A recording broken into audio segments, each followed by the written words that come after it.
Friends, now we'll start chemical reactions of carboxylic acid.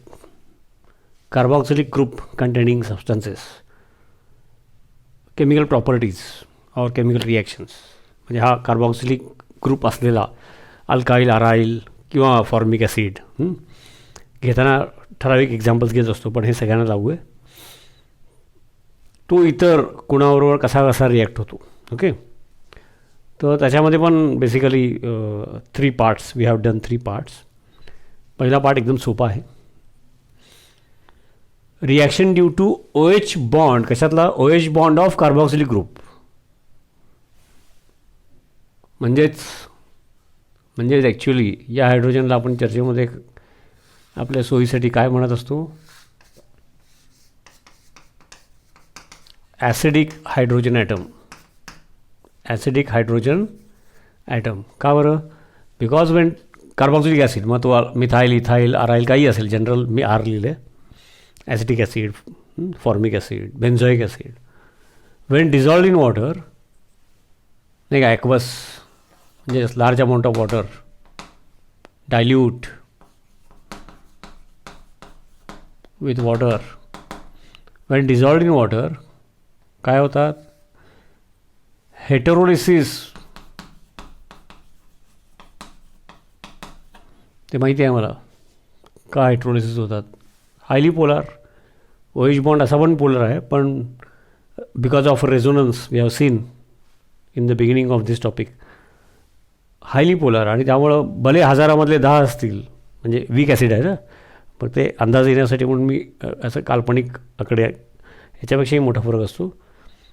1000 dissolve झाले तर 10 या फॉर्ममध्ये असतील, असा इक्विलिब्रियम म्हणजे म्हणजे ॲक्च्युली आयोनायझेशन आणि परत असोसिएशन हे दोन्ही चालू असतं. आणि इक्विलिब्रियम येतो त्यावेळेला heterolytic breaking of OH bond gives rise to नेहमीचे 2 लोन पेअर्स ऑक्सिजनवरचे दाखवलेलं नाही आहे. ऑक्सिजनचा इलेक्ट्रॉन त्याच्याकडे, हायड्रोजनचा पण त्याच्याकडे, मग एक हायड्रोजनचा दुसऱ्याचा एक्स्ट्रा त्याच्याकडे, म्हणजे -1 चार्ज. कारण प्रोटॉन हायड्रोजनमध्ये राहिला आहे आणि त्याचा इलेक्ट्रॉन इकडे ऑक्सिजनकडे, -1. And therefore hydrogen will become H+, proton H+ ion, and they will get solvated, aqueous solution large amount. And substance when dissolved in water if it gives free H+ ions, acid. त्याला acid म्हणतात. फक्त हा weak acid आहे, आम्हाला माहिती आहे नाही का, वीक ॲसिड आहे माहिती आहे आपल्याला. ठीक आहे. मुद्दा काय आहे? Chemical reactions of carboxylic acid बघताना पुन्हा एकदा हे रिपीट केलं.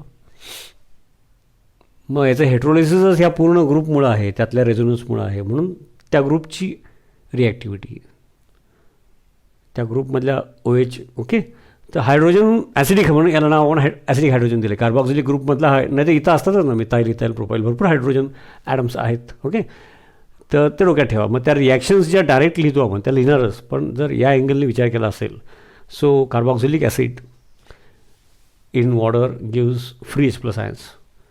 आणि reaction with sodium, reaction with calcium, म्हणजेच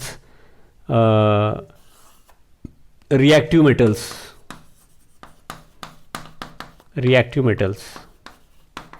which make available electron, valence electron easily. Metals are those which easily get converted into cations by donation of electrons. हे माहीत असलं तरी more easily alkali metals, alkaline earth metals हे जास्त reactive metals. Sodium, potassium, calcium, magnesium, aluminium. Okay, हे असोत किंवा NaOH, KOH किंवा NH4OH वगैरे असे, calcium hydroxide. Base in general alkali, aqueous solution of base alkali, किंवा NaHCO3 aqueous solution of course, sodium bicarbonate, किंवा म्हणजे हे सेपरेटली प्रत्येक रिॲक्शन आपल्याला बघायची आहे, पण त्याच्यामध्ये काहीतरी कॉमन आहे. Na2CO. आता Na2CO3चा अभ्यास केला की CnCO3चं फक्त बॅलन्सिंगच मुद्दा राहतो, केमिस्ट्री तीच. आता मुद्दा काय आहे की Wien sodium, calcium, when they come in contact with free H+ ions from acid, हा मेटल आहे, अल्कली मेटल आहे आणि ते पण, आणि त्याच्या कॉन्टॅक्टमध्ये hydrogen in the form of H+ ions, तर त्याचा तो व्हॅलन्स इलेक्ट्रॉन ही रिॲक्शन होणारच. म्हणजे त्या मोमेंटला फक्त ओव्हरऑल रिॲक्शन बॅलन्स्ड मिळत नाही. सध्या आपण त्यातली केमिस्ट्री समजून घेऊया. आता याच्यामध्ये काय होईल, one calcium atom has tendency to donate 2 electrons. त्यामुळं H+ आयन्स फ्रॉम ॲसिड, मग इथे कार्बॉक्झिलिक ॲसिड चालू आहे म्हणून दुसरा कुठलाही ॲसिडलाही लागू आहे. So 1 calcium has tendency to donate 2 electrons, आणि त्यामुळे एक कॅल्शियम ॲटम कॅल्शियम +2 मध्ये जाणार. 2 इलेक्ट्रॉन्स म्हटल्यानंतर H+चं बाय एक्सेप्टिंग इलेक्ट्रॉन्स नेसंट हायड्रोजन 2. आता पुढे जाऊन मग त्याची काय रिॲक्टिव्हिटी होईल किंवा त्याचा H2 गॅस होईल. इथं ते मुद्दाम लिहित नाही. आपला हेतू या ज्या सोप्या रिॲक्शन्स आहेत त्या व्यवस्थित एकदा बघितल्या की त्या अगदीच किरकोळ होऊन जातात. मग हे काय फार चॅलेंजिंग नाही आहे, अगदी स्कूल लेवललासुद्धा झालेलं असतं. तरी पण त्यातला काहीतरी वेगळा बारकावा सोपा असला तरी. With base salt and water, म्हणजे तो कार्बॉक्झिलिक ग्रुपमधला जो फ्री H+ आयन्स आहेत. आता बघ साहजिक आहे ना की हा जेव्हा हायड्रोजन गॅस म्हणजेच पुढे जाऊन याचं H2 होणार, याचं पण H2 होणार, बॅलन्सिंग करत नाही H2 गॅस हे असं. आणि इथं काय होणार बरं, ॲसिड अँड बेस रिॲक्टिव्हिटीच्या दर and form salt and water आम्हाला माहिती आहे, त्यामुळे काही विशेष नाही. तरीसुद्धा acid makes available free H+ ions. तो फ्री H+ आयन ते सोयीसाठी, तो काय स्क्वेअर ब्रॅकेट म्हणजे सोयीसाठी केलं आहे, ठीक आहे. फ्री H+ आयन आणि NaOH मधला फ्री OH- आयन, नाही का, ॲक्वस सोल्युशनमध्ये ॲक्वस सोल्युशन असेल तर. आणि त्याचं काय होणार बरं, वॉटर प्लस Na+. आणि मग H+ कुठून आला आहे, त्याचा करस्पॉन्डिंग कोण असेल, नाही का. जर समजा HCl असं तर Cl म्हणायचं, तसं हा कार्बॉक्झिलेट आयन, तो कार्बॉक्झिलेट आयनचा सॉल्ट होणार. रिॲक्शन लिहिताना लिहिणारच आपण. तसंच NaHCO3, तर हे तर तसं सोपं आहे, पण मुद्दाम या अँगलने जरा विचार करा. Electronic concept. NaHCO3 ॲक्वस सोल्युशनमध्ये काय करायचं, लिहिताना जरी आपण रिॲक्शन जशी नोट्समध्ये आहे बॅलन्स्ड ती लिहिणार, पण असा विचार करून ठेवला असेल, या फॉर्ममध्ये आपल्याकडे असेल आपल्या व्हिडिओमध्ये, थोडंसं मग नोटमध्ये वगैरे लिहून घ्यायचं. नोटमध्ये पण असतं बऱ्यापैकी नोट्स दिलेल्या. ओके, तर ॲक्वस सोल्युशन ऑफ NaHCO3 म्हटलं की तुम्ही त्याला aqueous solution large amount of water, aqueous short form लिहिला आहे मी, पूर्ण ॲक्वस नॉर्मली लिहित नाही मी. ओके, तर त्याच्याकडे बघताना तुम्ही असं करा की पाण्यामध्ये समजा फक्त NaHCO3 टाकला असतं तर काय झालं असतं, नाही का.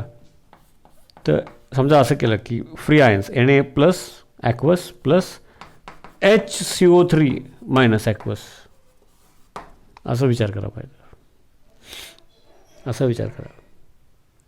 आता हा जो आहे ना, it has very high affinity. कारण का, मुद्दा काय आहे, कार्बोनेटचा डेरिव्हेटिव्ह आहे शेवटी तो. आता CO2 when it is dissolved in water gives H2CO3, आणि H2CO3 काय आहे, तर वीक ॲसिड आहे, फक्त ते डायबेसिक आहे. त्यामुळे पाण्यामध्ये whatever is dissolved out of that few get ionize, तर ते H+ ions and carbonate ions. हा जसा कार्बोनेट ॲक्वस सोल्युशन,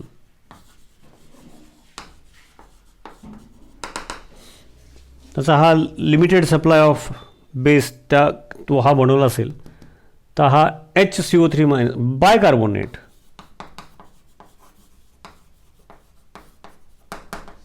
पुण्यातच नाही. शेवटी मुद्दा काय आहे, हे वीक ॲसिड आहे, याचा अर्थ कार्बोनेटची या फॉर्ममध्ये टेंडन्सी जास्त आहे, स्टॅबिलिटी. म्हणजे कार्बोनेटला लागू आहे ते बाय कार्बोनेटला पण लागू आहे HCO3. म्हणजे this HCO3 will react with free H+ ions from water to give H2CO3. बघा, आणि हे सगळं होत असताना न्यूट्रलायझेशनमध्ये हीट इज इव्हॉल्व्ड. CO2ची solubility, CO2 become soluble in water and gets converted into this carbonic acid. बरं का, याला कार्बॉनिक ॲसिड कार्बॉलिक असतं ते वेगळं, फिनॉलला माहितीसाठी इथं लिहितो, ठीक आहे, ते गोंधळ होतो. कार्बॉलिक ॲसिड म्हणजे ते phenol, 1 OH group 2 phenyl ring, तो फिनॉल जनरल टाईप पण आहे. ओके, त्यातलं स्पेसिफिक पहिलं एक्झाम्पल नॉर्मली चर्चेत पहिलं म्हणजे कार्बॉलिक ॲसिड, हे कार्बॉनिक ॲसिड. आता मुद्दा लक्षात आला बघा, कार्बोनेटेड ब्रिव्हरेजेस, CO2 पाण्यात डिझॉल्व करतो आपण, सॉफ्ट ड्रिंक्स वेगळ्या वेगळ्या कंपन्यांचे, तो काय H2CO3 आणि हाय प्रेशरला आणि लो टेम्परेचरला भरपूर सॉल्युबल झालेला असतो. मग ते टोपण उघडल्यानंतर बघा बुडबुड येतात बाहेर आणि आत ते चुचुडतं. CO2 ॲसिडिक आणि थोडं फ्लेवर असतो, कलर असतो, आर्टिफिशियल फ्लेवर्स असतात, इस्टर्स आणि CO2. तर ते CO2 डायरेक्ट असं काही खाद्य नाही आहे आपलं, आणि आर्टिफिशियली बनवलेले फ्लेवर्स म्हणजे ते काही, ते पण खाद्य नाही, त्यात पौष्टिक काहीच नाही. ज्या वेगवेगळ्या गोष्टींना चवी आहेत त्याला रिलेटेड इस्टर्स किंवा काही केसेसमध्ये अल्डिहाइड्स, व्हॅनिला आईस्क्रीम, ते नेचरमध्ये बनलेले आहेत. आपण मग त्यातला नेमका तो त्याला रिस्पॉन्सिबल असणारा इस्टर किंवा अल्डिहाइड तो अभ्यास करून तेवढाच बनवतो आणि ते त्याचं बनवतो सरबत वगैरे. तर ते कधीतरी ठीक आहे, कारण त्याला न्यूट्रिटिव्ह व्हॅल्यू काहीच नाही, आणि त्यात परत भरपूर साखर, म्हणजे ती एका लिमिटच्या पलीकडे ती पण उपयोगाची नाही.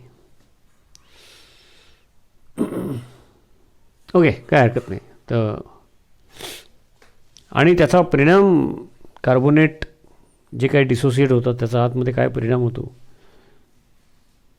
त्याचा पण विचार करायला पाहिजे. फायदा तर नाहीच, न्यूट्रिटिव्ह व्हॅल्यू त्याला, फूड व्हॅल्यू म्हणजे न्यूट्रिटिव्ह पण नाही, फूड व्हॅल्यूच काही नाही आहे, आणि ते आपण घेतो. असू दे, सायन्स शिकतो ना म्हटल्यानंतर हे ऐकायला पाहिजे. आणि मग हाय टेम्परेचर असल्यामुळं H2CO3 तयार होतात, हे बरोबर आहे.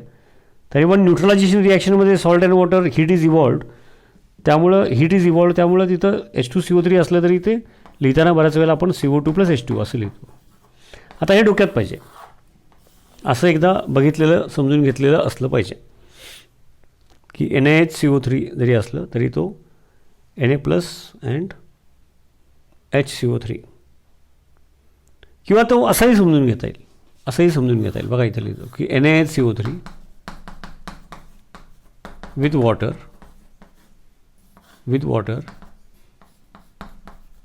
NaOH, नाही का, Na+ and HCO3-. Okay, NaOH म्हणजे पाण्यामध्ये आता NaOH म्हणजे Na+OH- प्लस H2CO3 असं समजून घ्या.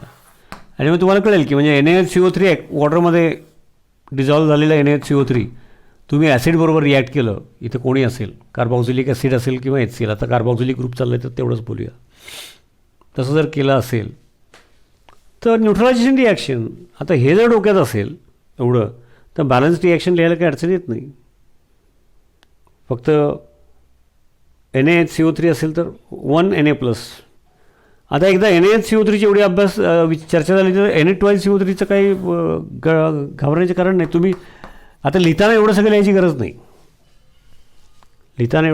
आणि एक्सप्लेन करताना मी असं लिहिलेलं इकडं ते तुम्ही टप्प्याटप्प्याने ज्यांनी बघितलेलं असतं, पॉज करून वगैरे व्यवस्थित शांतपणे, मध्ये थोडासा गॅप घेऊन 15 मिनटं बघितलं, 5-10 मिनटं गॅप घेतला, थोडं मध्ये पॉज करून रफ वर्क केलं, मग तो लोड वाटत नाही. असं कंटिन्युअस 30 मिनटं, 35 मिनटं, 40 मिनटं व्हिडिओ बघायचा नाही आहे. एक 20 मिनटाचा बघायचा आहे, त्यामध्ये पण गरज असेल तिथं पॉज करून थांबवून ते जरा बघून लिहून घेऊन, मध्ये एक 10 मिनटाचा गॅप घेतला, जरा डोळे धुतले, त्यावेळेत परत आणि मोबाईलवरच काहीतरी दुसरं बघायचं नाही, तोंड धुवायचे, डोळे धुवायचे, पाणी प्यायचं थोडंसं, परत एक 10 मिनटं 15 मिनटं बघायचं. त्यात परत एक महत्त्वाचा कुठला मुद्दा किंवा असं लिहित असं जरा काहीतरी झालं किचकट, म्हणजे स्क्रीनच्या हिशोबाने किचकट, की पॉज करून व्यवस्थित बघून जरा नोट करून समजून घेतलं, विचार केला, अभ्यास करण्याची पद्धत सगळ्या विषयाला. ओके, मग Na2CO3, तर Na2CO3चा विचार तुम्ही कसा करता, म्हणजे Na2CO3 in water gives Na+ ions and Na+. Hydrolysis पण बघितलं आपण याचं, Na+, असं 2 न लिहिता असं दोन्ही सेपरेट लिहिलं आहे. And carbonate ions. आता फ्री H+ आयन्स म्हणजेच काय बेसिकली Na2CO3 असं विचार करा ना. With water gives NaOH. मग बॅलन्स करण्यासाठी आणखी एक वॉटर मॉलिक्यूल NaOH. आणि पाण्यातले hydrogen in the form of H+ ions, carbonate -2 charge आहे, प्लस H2CO3 असं आहे. पण H2CO3 ही सगळी रिॲक्शन होत असताना हीट इव्हॉल्व झालेली आहे, टेम्परेचर वाढतं, सॉल्युबिलिटी ऑफ CO2 म्हणजेच in the form of H2CO3 पाण्यामध्ये टेंडन्सी कमी होते हाय टेम्परेचरला. त्यामुळं H2CO3 लक्षात ठेवलं. मग त्याच्यावरून मग असा विचार करायचा. आता एवढं CO2 गॅस म्हणजेच लक्षात आलं का की Na2CO3 विथ कार्बॉक्सिलिक ॲसिड लिहितो आहे. म्हणजे Na2CO3 इन वॉटर हे NaOH प्लस H2CO3 असा या फॉर्ममध्ये आहेत. असल्यासारखे नाहीत, असेच आहेत. ओके, त्याचा इक्विलिब्रियम असतो. आणि हाय टेम्परेचरला हा परत या फॉर्ममध्ये. हे एकदा सेपरेट समजून घेतलं, मग लिहिताना एकदा हे डोक्यात असलं की लिहिताना आपण डायरेक्ट रिॲक्शन लिहितो. मग तिकडं त्यावेळेला एवढं सगळं ऐकलेलं असतं ना, डोक्यात असतं ना. त्यामुळे मग आता लिहिताना जसं रिॲक्शन मी पण पटकन बॅलन्स लिहून दाखवतो. मग हा aqueous solution of sodium carbonate with carboxylic acid आहे. म्हणजेच त्याचं न्यूट्रलायझेशन सोडियम सॉल्ट होणार. किंवा NaHCO3 असेल तर त्याचं न्यूट्रलायझेशन विथ NaOHच आहे एका अर्थाने. आणि हे बाय प्रोडक्ट. मग H2CO3 लिहायचं किंवा neutralisation reaction since it is exothermic H2O + CO2 लिहायचं. That's all. आता एवढा विचार जर केला असेल नाही का, एस्पेशली इथं आणि इथं काही वेळेला छोट्या सोप्या बॅलन्सिंग आणि चार्ज आणि त्याचं विथ वॉटर काय होतात ते समजून नाही घेतल्यामुळं अवघड होऊन बसतं अनेकांचं. हे तर किरकोळ आहे. म्हणजे with reactive metals free H+ ions release metal get converted into corresponding cation, release nascent hydrogen त्या मोमेंटला, म्हणजेच त्याचे H2 gas with alkali aqueous solution of base, aqueous solution of NaOH, aqueous solution of KOH, aqueous solution of ammonia म्हणजे NH4OH, aqueous solution, salt and water.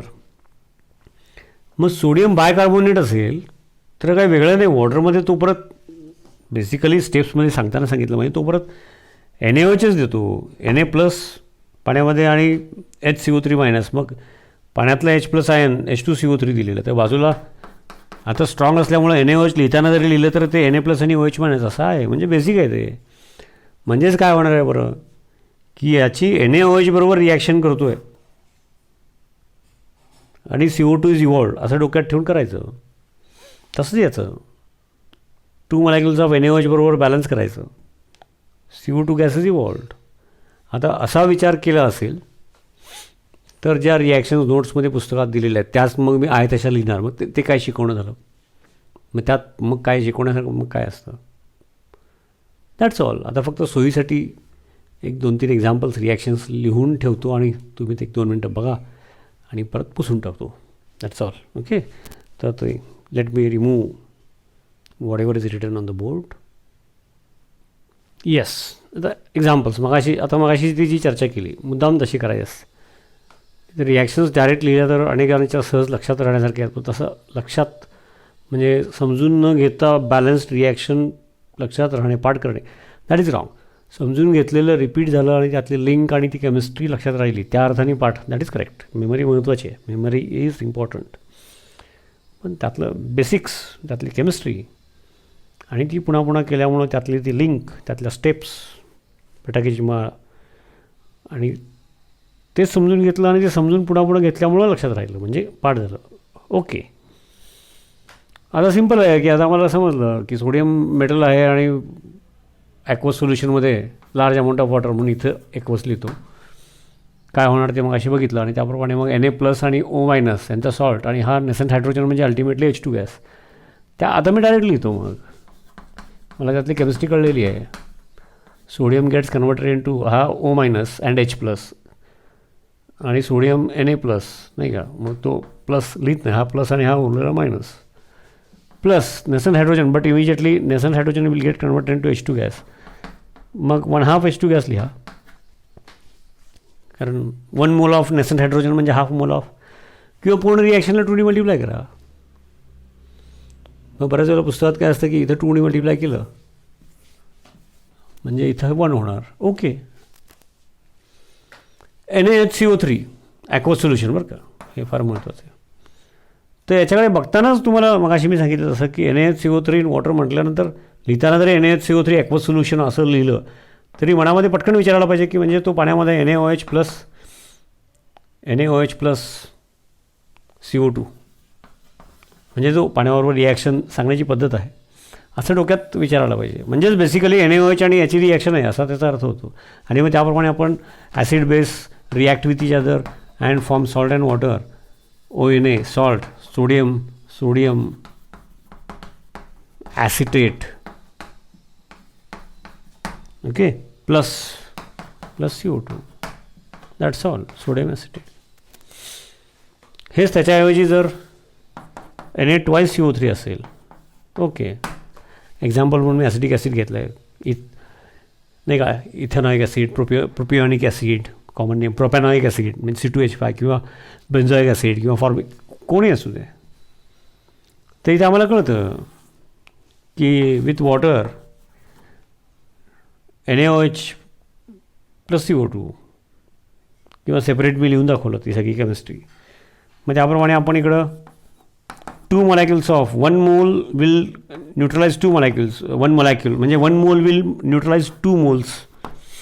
आणि त्यामुळं मग कार्बॉक्सिलेट ion हा -1 charge असतो, 2 नेहमीचे 2 लोन पेअर दाखवलेले नाहीत ऑक्सिजनवर, आणि मग त्याचे 2, नाही का, जसं CaCl2 लिहितो आपण, -1चे 2 Cl, तसं Na2 आता सोडियम आहे, आता कॅल्शियम असतं इथं, म्हणजे आता हे जर CaCO3 असतं, CaCO3 असतं तर इथं असं Cl लिहिलं असतं प्लस CO2, आणि Na2CO3 असेल तर प्रत्येकाला मग इथं कॅल्शियम समजून लिहिलं आहे, Na2CO3 असतं, इथं लिहितो मी. आता ते फक्त थोडंसं अंदाज द्यायचा, प्रत्येकाला एक Na प्लस म्हणजे सेपरेट लिहायचं, मग CH3COONA असे दोन नाही का, ब्रॅकेट करायची गरज नसते, असे 2 प्लस CO2, दॅट्स ऑल. आणि मी मगाशी सांगितलं त्या पद्धतीने, म्हणजे त्या बेसिकली मेकॅनिझम आहे ते, म्हणजे स्टेप्स, आणि ते एकदा डोक्यात बसलं लिहिताना मग डायरेक्ट लिहितो आपण असं. Okay, yes. तर हे एकदम सोपं आहे, पण सोपंसुद्धा एकदा व्यवस्थित करून टाकलं की म्हणजे कमी वेळात की पुढं आपल्याला मग MCQs वगैरेसाठी वेळ मिळतो, असा मुद्दा आहे. Hello friends, chemical reactions of carboxylic acid, त्याच्यामध्ये एक इंटरेस्टिंग एक्झाम्पल बघूया. नॉर्मली ते कसं लिहितात ते पहिला लिहितो, मग एक्सप्लेन करतो. आता carboxylic acid plus carboxylic acid म्हणजे मी एक्झाम्पल इथेनॉइक ॲसिडचं घेतलं आहे. Application point of view, use point of view, our syllabus point of view हेच महत्त्वाचं आहे. पण ठीक आहे, उद्या इथे ॲरोमॅटिक रिंग आली किंवा आणि काय आलं तर फरक काहीच पडणार नाही. इथं फंक्शनल रूपमध्ये फरक काही पडणार नाही, रिॲक्शन लिहिण्यामध्ये काही फरक पडणार नाही. अभ्यासात काय, समजा मिथाईलच्या ऐवजी इथाईल किंवा फिनाईल, ओके, त्याप्रमाणे प्रोडक्ट. फंक्शनल रूप रिॲक्शनमध्ये काही फरक नाही, पहिली गोष्ट. दुसरा महत्त्वाचा मुद्दा की हे काय आहे बेसिकली, लिहितात कसं ते पहिला लिहितो. In presence of P2O5 heating, आणि P2O5 कधी कधी त्याचा उल्लेख करतात नोटमध्ये की P2O5 is a dehydrating agent, actually strong dehydrating agent. It is a strong dehydrating agent. P2O5 is a strong dehydrating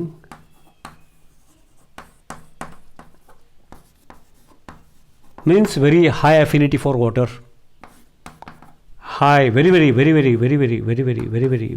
high affinity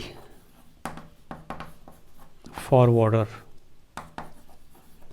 मग तसं आणखी कोणावर आपल्या नेहमीच्या चर्चेतला ओळखीतला कॉन्सन्ट्रेटेड H2SO4, हा concentrated H2SO4 strong dehydrating agent, त्या अँगलनी म्हणजे 95% स्ट्रॉंग बरं का, त्याच्या आसपास थोडं इकडे तिकडे 1-2%, म्हणजे 95% H2SO4 आणि उरलेलं 5% वॉटर, असं सोल्युशन. म्हणजे ते SO3चे फ्युम्स येत असतात आणि SO3 has very high affinity for water to get converted into H2SO4, म्हणून ते स्ट्रॉंग डिहायड्रेटिंग एजंट आहे. पण हे आम्हाला माहीत असतं. तर स्ट्रॉंग डिहायड्रेटिंग एजंट आणखी कुठला नेहमीच्या ओळखीचा H2SO4 नाही, concentrated very very highly concentrated H2SO4 is a strong dehydrating agent जो नॉर्मली वापरतो. हा त्याच्यापेक्षाही जास्त डिहायड्रेटिंग, कारण तो केमिकलीच रिॲक्ट होतो वॉटरबरोबर, वापरात कमी आहे. तर त्याची पण थोडी माहिती सेपरेट सांगणार आहे. पण रिॲक्शन लिहिताना वगैरे काय असतं की याची चर्चा वर्गात टीचरनी किंवा आता मी करतो आहे, आणि मग त्यानिमित्ताने P2O5ची पण ओळख केली तर आणखी कुठल्या तरी वेगळ्या टॉपिकमध्ये त्याचा उपयोग होतो. नाही तर इथं काय लिहायचं या टॉपिकपुरतं, ही रिॲक्शन. जसं आता बघा, मग टी स्ट्रॉंग डिहायड्रेटिंग एजंट, मग समजा यातला OH दाखवला, यातला S दाखवला, नॉर्मल अभ्यास करायची पद्धत म्हणजे, आणि मग कार्बनचा आणि ऑक्सिजनचा बॉन्ड दाखवला, तर हे फंक्शनल रूप लिहिण्याच्या म्हणजे सगळं बरोबरच आहे, पण असं लिहिलं तर कलर केला आहे तर कलर दाखवतो, जरा समजायला लिहायला बरं पडतं. असंच लिहिलं पाहिजे असं काही नाही आहे. कोणी कोणी कंडेन्स्ड फॉर्म म्हणजे हा कार्बोनिल ग्रुप असा लिहून असं पण लिहितात, ओके, किंवा हा असा प्लेन पण लिहितात, ओके, याने काही फरक पडत नाही. कार्बोनिल ग्रुप असं शॉर्टमध्ये लिहायची पद्धत आहे. Plus water H2O. This is हे शॉर्ट फॉर्म. अनहायड्राईड म्हणजे वॉटर रिमूव्ह झालं ना त्या 2 मोलॅक्युल्स ऑफ ॲसिटिक ॲसिडमधून. मग इथं असं 2 मोलॅक्युल्स न लिहिता इथं 2 लिहितात, ओके. म्हणून याचं नाव ॲसिटिक अनहायड्राईड किंवा IUPAC प्रमाणे इथेनॉइक ॲसिड, इथेनॉइक अनहायड्राईड. इथेनॉइल अनहायड्राईड असं. अनहायड्राईड नाही, अनहायड्राईड, लक्षात घ्या. म्हणजे लिहितं असं. आणि एखादं एक्झाम्पल मग नोट्समध्ये किंवा टेक्स्टमध्ये एक्स्ट्रा घेतलं, समजा इथं फिनाईल घेतलं, काही नाही, इथं फिनाईल येईल. बेसिकली रिॲक्शन हीच, म्हणजे हा फंक्शनल ग्रुप आणि हा अनहायड्राईड असं. आणि स्पेशली हेच एक्झाम्पल स्पेसिफिक ॲसिटायलेशनला वापरतो आपण, ॲसिटायलेशनला. ते ठीक आहे. आता इथून पुढच्या 2 टॉपिकमध्ये ॲसिटायलेशन जास्त आहे.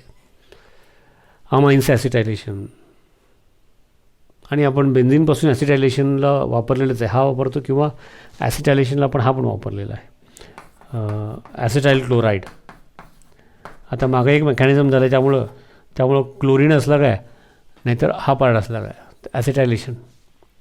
ते ठीक आहे, तो वेगळा भाग आहे ॲसिटायलेशन. मुद्दा काय, ॲसिटिक अनहायड्राईड फार महत्त्वाचं.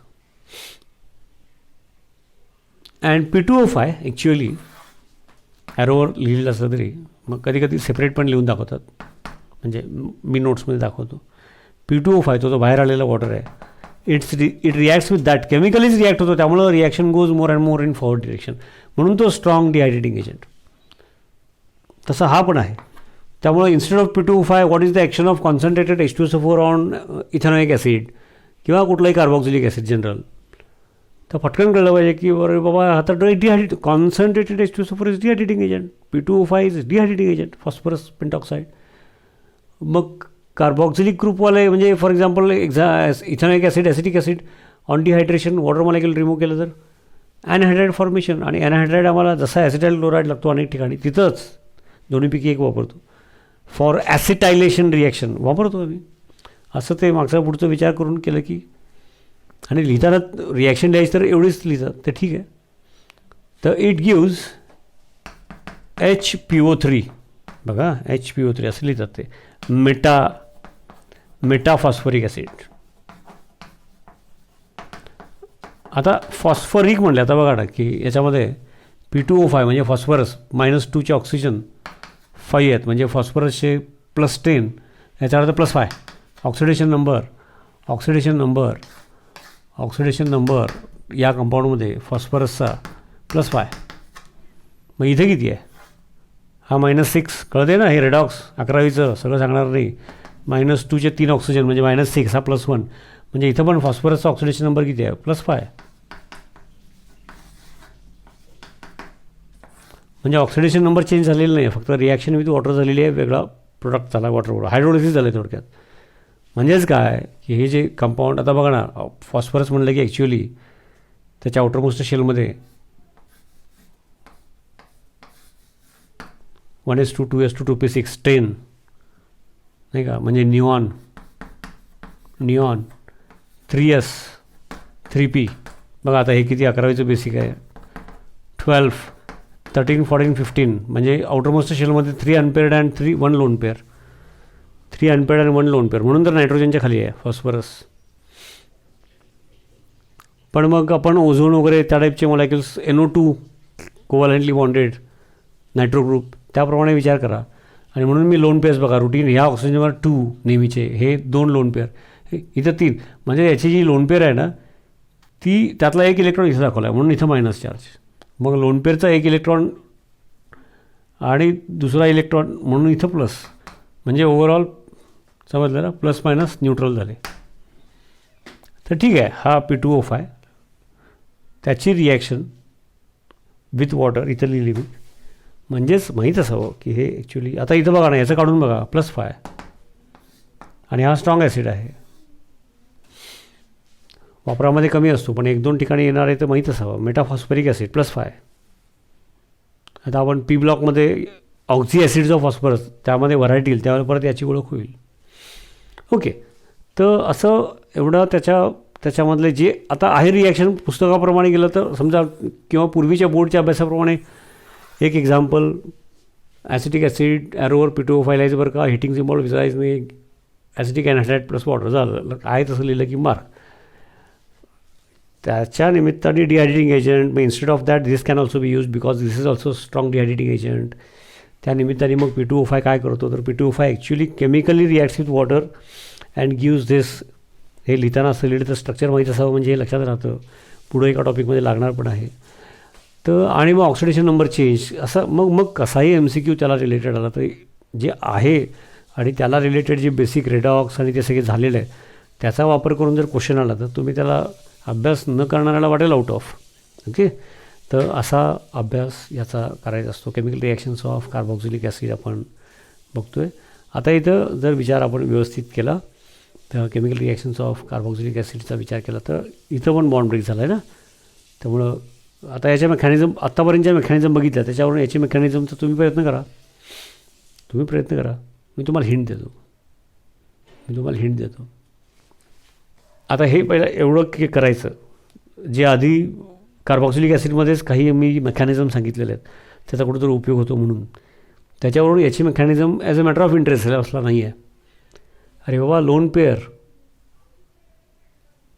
And this carbonyl carbon attack करेल, याचा इथं बॉन्ड झाला की जसा क्लोरीन बाहेरचा अर्लियर मी जसा हिंट देतो, हे मला थोडक्यात सांगून संपवायचं, हा बाहेर जाईल. हिंट मिळाली. आता रफ वर्क करून बघा आणि मला पाठवा व्हॉट्सॲप ग्रुपवर माझ्या आपल्या, किंवा मला पर्सनली. ठीक आहे, हे महत्त्वाचं आहे. ओके, आता हे मात्र कसं नोट्समध्ये हे असतं, नोट्समध्ये हे पण असतं, पण त्यानिमित्ताने आपण हे बघितलं तर हा पॉज करून आपल्या नोट्समध्ये तिथं एक्स्ट्रा लिहून टाकायचं, एक्स्ट्रा लिहायचं, किंवा आपण एक 40-50 पेजेसची वही त्या टॉपिकला किंवा 5-5 पानाचं त्या नोट्सला जोडायचं, असं एक्स्ट्रा लिहायचं. येस, बघा सोपंच आहे, पण जरा त्यातले बारकावे बघितले. थँक्यू.